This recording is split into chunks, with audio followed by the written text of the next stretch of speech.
अगला topic structure. Sulphur का electronic विन्यास निम्न प्रकार से प्रदर्शित किया जा सकता है।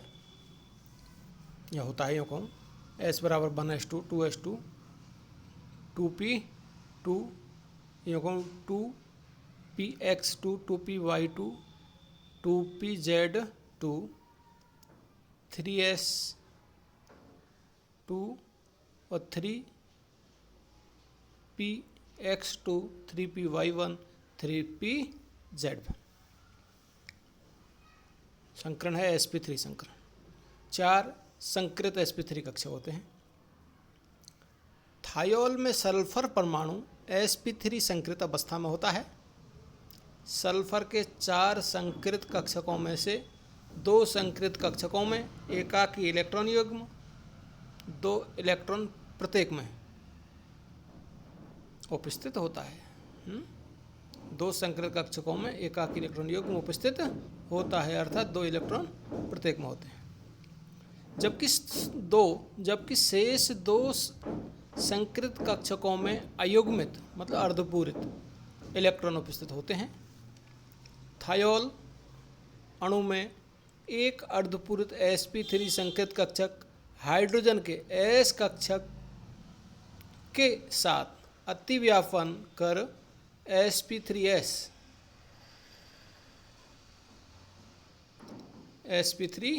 अतिव्यापन करके S H सिग्मा बंध S बंध H सिग्मा बंध बनाता है। दूसरा अर्धपूरित sp3 संकृत कक्षक कार्बन के sp3 संकृत कक्षक से अतिव्यापन sp3 करके C बंध S सिग्मा बंध बनाता है।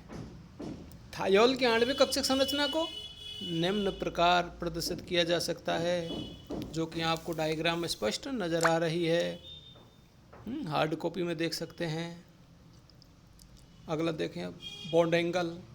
थायोल में सल्फर sp3 संकृत अवस्था में होता है, अतः थायोल में कार्बन सल्फर हाइड्रोजन बंध के मध्य का कोण सामान्यतः 109 डिग्री होना चाहिए, लेकिन इसमें सल्फर हाइड्रोजन बंध कोण 99.5 डिग्री के लगभग होता है। थायोल के बंध कोण में कमी एकाकी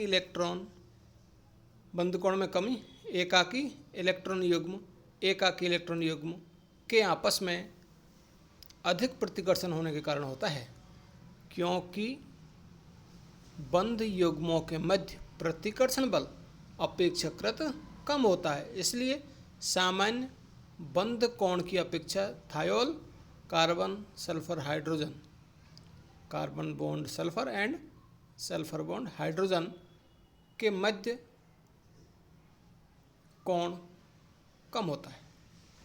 बॉन्ड लेंथ ऑक्सीजन परमाणु की तुलना में, अब देख रहे हैं अपने बॉन्ड लेंथ देखें, ऑक्सीजन परमाणु की तुलना में सल्फर परमाणु का आकार बड़ा होने के कारण कार्बन सल्फर और सल्फर हाइड्रोजन बंधों की लंबाई कार्बन ऑक्सीजन और ऑक्सीजन हाइड्रोजन बंधों की लंबाई से अधिक होती है। अगला टॉपिक देखें फिजिकल प्रॉपर्टीज। फर्स्ट भौतिक अवस्था। थायोल मेथेन थायोल गैस होती है, ठीक है। थायोल रंगहीन बाष्पशील द्रव होते हैं। गंध कम अणुभार वाले थायोल में अरुचिकर गंध होती है। एथेन थायोल की थोड़ी सी मात्रा को प्राकृतिक गैसों के साथ मिला दिया जाता है, जिससे गैस पाइपों में रिसाव होने का पता चल जाता है। कौन सा? एथेन थायोल की थोड़ी सी मात्रा, किसकी? एथेन थायोल की थोड़ी सी मात्रा को प्राकृतिक गैसों के साथ मिला दिया जाता है, जिससे गैस पाइपों में रिसाव होने का पता चल जाता है। क्वथनांक। सल्फर की विद्युत ऋणता ऑक्सीजन की तुलना में कम होती है। इस कारण ऑक्सीजन हाइड्रोजन बंध सल्फर हाइड्रोजन बंध की अपेक्षा अधिक द्रवित होता है। एल्कोहल में हाइड्रोजन बंध कौन? एल्कोहल में हाइड्रोजन बंध थायोल की अपेक्षा अधिक प्रबल होता है, इसलिए थायोल अणुओं में संगुणन कम हो जाता है। थायोल का क्वथनांक समान अणुभार वाले एल्कोहल की तुलना में कम होता है। देखें CH3SS मेथेन थायोल का 6 डिग्री सेंटीग्रेड क्वथनांक, एथेन थायोल का 34.7 डिग्री सेंटीग्रेड, प्रोपेन थायोल का 67.5 degree centigrade, methanol 50 degree centigrade, ethanol 78 degree centigrade और प्रोपेनॉल का होता है 98 डिग्री सेंटीग्रेड। विलेयता, थायोल एल्कोहल की अपेक्षा जल में कम विलेय है, क्योंकि थायोल अणु जल के साथ हाइड्रोजन बंध बनाने में असमर्थ होते हैं। केमिकल रिएक्शन देखें अब। थायोल की रासायनिक अभिक्रियाएं एल्कोहल के समान होती हैं। देखें फर्स्ट अम्लीय गुण देखें इसका। थायोल एल्कोहल की तुलना में अधिक अम्लीय होते हैं, क्योंकि सल्फर की विद्युत ऋणता ऑक्सीजन की तुलना में कम होती है।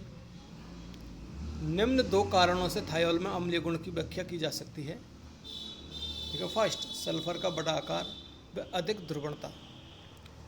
ऑक्सीजन से सल्फर परमाणु के बड़े आकार व अधिक ध्रुवित शक्ति के कारण सल्फर हाइड्रोजन बंध ऑक्सीजन हाइड्रोजन बंध की तुलना में कमजोर होता है।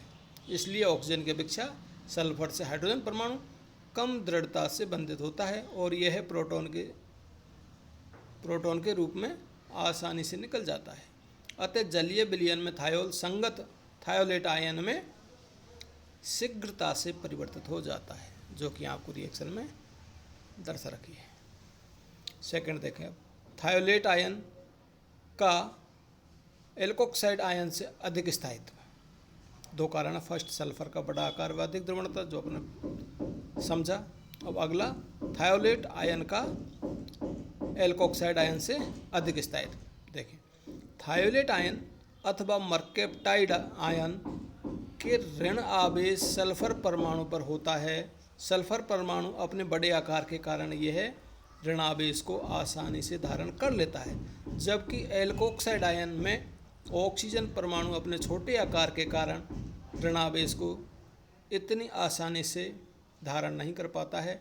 यही कारण है कि थायोलेट आयन अच्छा नाभिक स्नेही होता है। अगला रिएक्शन देखें अब। सक्रिय धातुओं से अभिक्रिया। सक्रिय धातु से अभिक्रिया देखें अम्लीय गुण की। क्षारीय धातुओं की थायोल से क्रिया करने पर मर्केप्टाइड बनते हैं तथा हाइड्रोजन का निष्कासन होता है, जो कि आपको रिएक्शन में नजर आ रही है। मर्केप्टाइड जलीय अपघटन द्वारा पुनः थायोल में परिवर्तित हो जाता है, जो कि जल अपघटन करने पर आपको RSH बन रहा है, रिएक्शन में दर्शा रखा है। अगला भारी धातु ऑक्साइड व धातु लवणों से अभिक्रिया। भारी धातु ऑक्साइड व धातु लवणों से अभिक्रिया देखें। फर्स्ट भारी धातु ऑक्साइडों से क्रिया करके थायोल मर्केप्टाइड बनाते हैं, जो कि आपको रिएक्शन में दर्शा रखी है।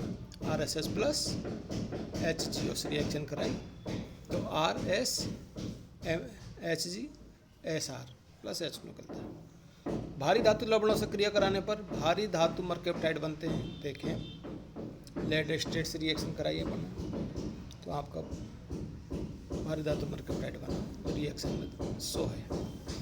अगली रिएक्शन देखें हम। एसिड क्लोराइड व कार्बोक्सिल अम्लों से अभिक्रिया। थायोल की खनिज अम्ल की उपस्थिति में कार्बोक्सिलिक अम्ल एल्कोहल की भांति ही क्रिया करके थायोएस्टर बनाते हैं, जो कि आपको रिएक्शन में 100 है। यह अभिक्रिया उत्क्रमणीय है तथा साम्य बाईं ओर विस्थापित हो जाता है। इस कारण थायोएस्टर की अधिक मात्रा प्राप्त करने के लिए थायोल की क्रिया एसिड क्लोराइड से करते हैं, जो रिएक्शन में स्पष्ट प्रदर्शित कर रहे हैं।